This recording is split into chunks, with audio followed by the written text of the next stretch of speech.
अयोध्या वही है, लेकिन उस अयोध्या को हमने किस रूप में प्रस्तुत किया है दुनिया के सामने, यह एक दूसरा विषय था। अब अयोध्या के बारे में हमें कुछ और भी करना है, क्योंकि 5 अगस्त 2020 को प्रधानमंत्री जी के कर कमलों से अयोध्या में राम जन्मभूमि पे भव्य राम मंदिर निर्माण की कार्रवाई का कार्य प्रारंभ हो चुका था। राम मंदिर निर्माण का यह कार्यक्रम हमने देखा है हर वर्ष किस रूप में अयोध्या में श्रद्धालुओं और पर्यटकों की संख्या बढ़ी। प्रवीण जी ने अपने प्रारंभिक प्रस्ताविकी में इस बात का उल्लेख भी किया, कैसे संख्या बढ़ती गई।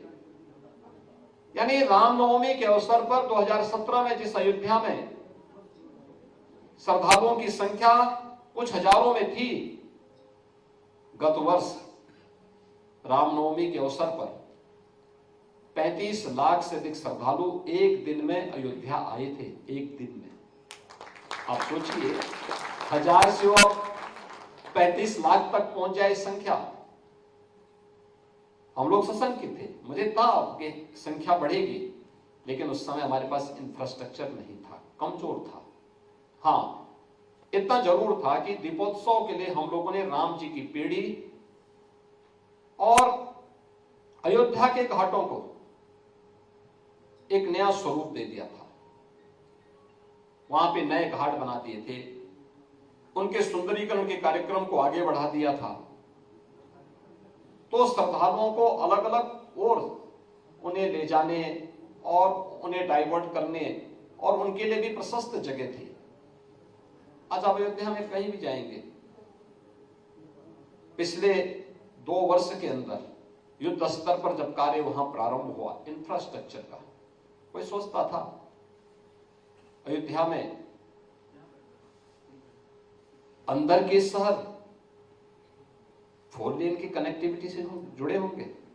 धर्मपथ हो, रामपथ हो, भक्ति पथ हो या जन्मभूमि पथ, इन 4 पथों को आप जाके देखिए।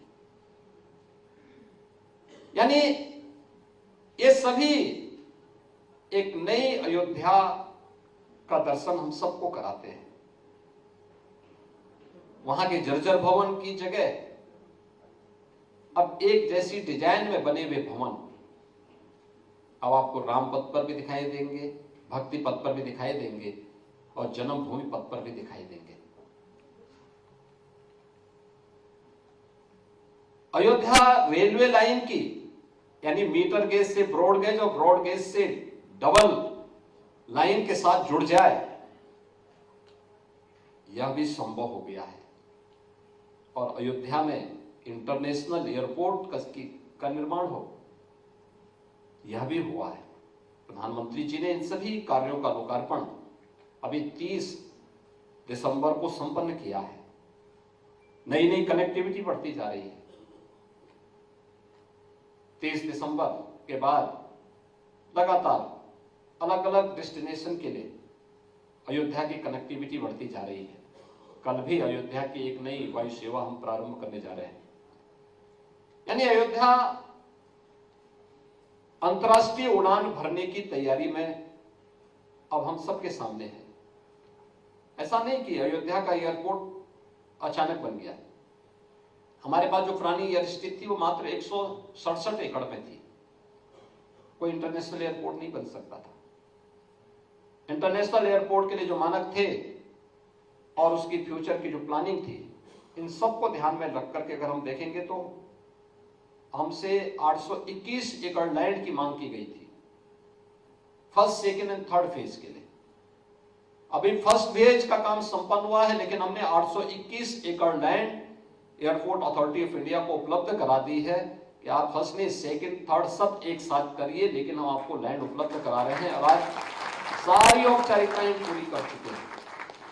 एयरपोर्ट की कनेक्टिविटी आप देखिए, वह भी 4 लेन के साथ जुड़ चुकी है। अयोध्या की कनेक्टिविटी प्रदेश के अंदर कहीं से भी, अयोध्या की लखनऊ से, अयोध्या की प्रयागराज से, अयोध्या की वाराणसी से, अयोध्या की गोरखपुर से, ये जितनी कनेक्टिविटी है सब भी 4 लेन के साथ जुड़ चुकी है।